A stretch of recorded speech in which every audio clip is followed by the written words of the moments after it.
Hello everyone, সবাই কেমন আছেন? তো আশা করি সবাই খুব ভালো আছেন, আমিও ভালো আছি। তো দেখুন, সুষমার বাবা আজকে সকাল সকাল চলে গেছিলো মাছ কিনতে, মানে হাঁটতে গেছিলো।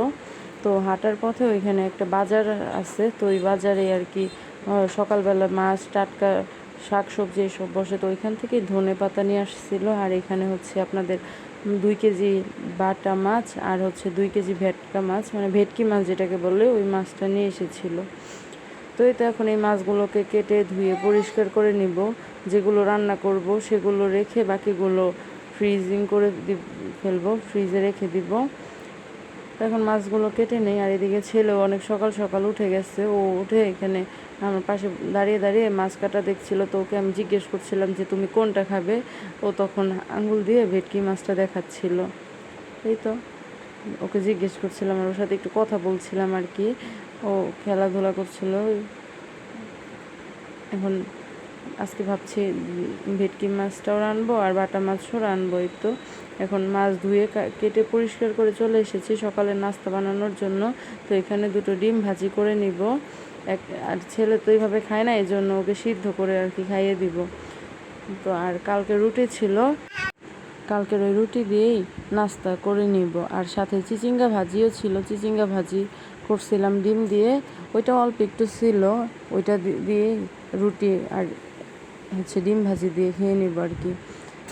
কী করবো এখন, মাছ কেটে আর পরে রান্না করার সময় ছিল না, কারণ এতগুলো মাছ কাটতে অনেকটা সময় লেগে গেছিলো। আমি তো মাছ কাটছিলাম আর ভাবছিলাম না জানি কতক্ষণ লাগে আজকে মাছ কাটা শেষ হবে কি না, এইটাই চিন্তা করছিলাম আর কি। কারণ এর আগে কখনো মাছ কাটি না এইভাবে। শাশুড়ি মাই সবসময় মাছ কাটে, উনি বাসায় নেই, কি আর করবো। তো এই তো এখন 2জনের খাবার বেড়ে নিয়ে চলে এসেছি, এখন খাচ্ছি। এদিকে ছেলেও কোলে উঠে পড়েছে খাওয়ার জন্য। ও তো খাবে না, ওই একটু একটু আমার সাথে যা আর কি খায়। রুটি খাবে না, ওই ডিমটা একটু একটু খাইয়ে দিচ্ছিলাম। আর ভাজিও খেতে পারবেন না, ঝাল লাগবে। তো এইদিকেও খাচ্ছে আর হচ্ছে মোবাইলে ক্যামেরা চালু করা ছিল, ওইটাই আর কি তাকিয়ে তাকিয়ে দেখছিল আর আমাকেও দেখাচ্ছিল আর একটু একটু আর কি হাসছিল। তো আমরা 2জন মিলে খাচ্ছিলাম আর হচ্ছে গল্প করছিলাম। ওর বাবা ওইখান থেকে আমার সাথে কথা বলছিল। তো ওকে আর ভিডিওতে নেওয়া হয়নি, ও না করছিল, আসলে ভিডিওতে আসতে লজ্জা পায় এই জন্য। তো এদিকে আমরা খাওয়া দাওয়া করছিলাম আর গল্প করতে করতে সময় চলে যাচ্ছিল। তো এই তো খাওয়া দাওয়া শেষ করে পরে রান্নাটা করে নিব। তো এখন খাচ্ছি, পরে খাওয়া দাওয়া করে তরকারিটাও কেটে নিব। এখন খেয়ে চলে এসেছি তরকারি কাটার জন্য। আজকে ভেটকি মাছের ঝোল রান্না করব, আলু বেগুন আর একটু ধনেপাতা দিয়ে। আর হচ্ছে বাটা মাছটাই ভাজি করব, কারণ বাটা মাছে অনেক কাটা থাকে, তো এই জন্য ভাজি করলেই ভালো লাগে। এই যে এদিকে আমি কাটছি আর ছেলে দুষ্টুমি করছে, ওকে ঘুম পাড়িয়ে পরে এসে রান্না করব। এদিকে ডালও ফুটানো হয়ে গেছে, আজকে আমরা দিয়ে টক ডাল রান্না করব। ওই দিন বাজার থেকে আমরা নিয়ে আসছিলাম, আমরাগুলো ভালোই খেতে, অত একটা টক না, মিষ্টি মিষ্টিই ছিল। এই তো এখন আমরাগুলোকে কেটে নিচ্ছি। ছেলে তো দুষ্টামি করেই যাচ্ছে ওর মতো, এই জন্য ভাবছি তরকারিটা কেটেই ওকে আগে ঘুম পাড়িয়ে নিব। ওরও ঘুমানোর সময় হয়ে গেছে, কারণ অনেক সকালে ঘুম থেকে উঠছিল। এদিকে ধনে পাতাগুলো বেছে নিচ্ছি, বেছে আগে ফ্রিজে রেখে দিব, আজকের জন্য কিছুটা রেখে নিব রান্না করার জন্য, নাইলে নষ্ট হয়ে যাবে। বাহিরে থাকলে পচে যায়, বেশি দিন থাকে না, এই জন্য আগে ভালো করে বেছে ফ্রিজে রেখে দিব। এই তো এদিকে ছেলেকে ঘুম পাড়িয়ে চলে এসেছি রান্না করার জন্য। এখন রান্না করছি বাটা মাছ ভাজি, আর অন্য চুলায় ডালটাও রান্না করে নিচ্ছি। ডাল রান্না প্রায় হয়ে গেছে, তো বাটা মাছটা ভাজা হলে তরকারিটা বসিয়ে দিব। বাটা মাছ ভাজি খেতে কার কার ভালো লাগে। আর এই তো এইদিকে আমড়ার ডালও রেডি হয়ে গেছে, এখন নামিয়ে নিব চুলার থেকে। আর তার আগে হচ্ছে আপনার ভেটকি মাছটাও ভেজে রেখেছিলাম, এখন ভেটকি মাছের ঝোলটা রান্না করে নিব। ভেটকি মাছের ঝোলও প্রায় কমপ্লিট, তো পরে আর ভিডিও করা হয়নি।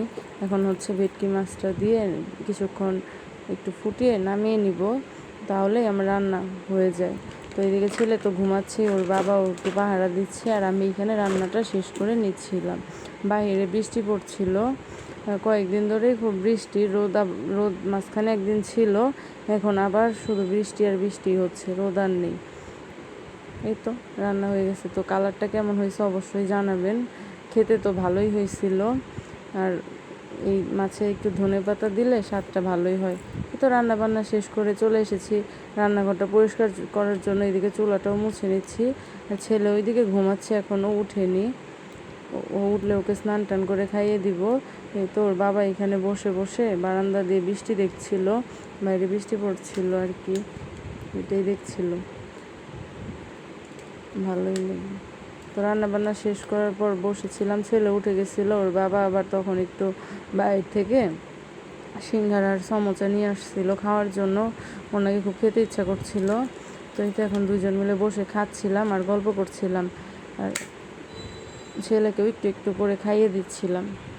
ও মাত্রই ঘুম থেকে উঠছে, আর হচ্ছে সিঙ্গারা আলুটা ভিতরে যে আলু থাকে ওই আলুটা খেতে খুব পছন্দ করে, তো ওইটাই ওকে খাইয়ে দিচ্ছিলাম একটু একটু করে, আর ও খাচ্ছিল। তো আপনাদের আমার ভিডিও কেমন লাগে অবশ্যই কমেন্ট করে জানাবেন। নতুন নতুন ভিডিও করি, তো আপনাদের যদি ভালো লাগে অবশ্যই জানাবেন, আর পাশেই থাকবেন, লাইক করবেন, কমেন্ট করবেন, শেয়ার করবেন এবং ফলো দিবেন।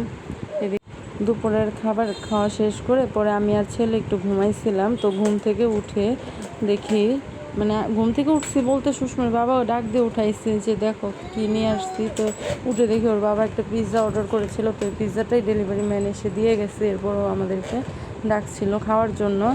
আর পিৎজাটা দেখতে ভালোই ছিল আর খেতেও খুবই মজা ছিল। তো এখন বিকালের নাস্তা হচ্ছে পিৎজা।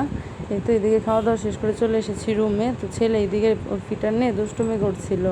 ও না, আমি বারবার না করছিলাম আর ও বারবার ওইটা কানে দিয়ে দিয়ে খেলছিল আর হাসছিল। মানে এইটাই ওর কাছে অনেক বড় একটা খেলা। তো আজকের মতো এই পর্যন্তই। সবাই ভালো থাকবেন। ভিডিওটি ভালো লাগলে অবশ্যই পেজটিকে ফলো করে পাশে থাকবেন এবং বন্ধুদের সাথে শেয়ার করবেন। টাটা।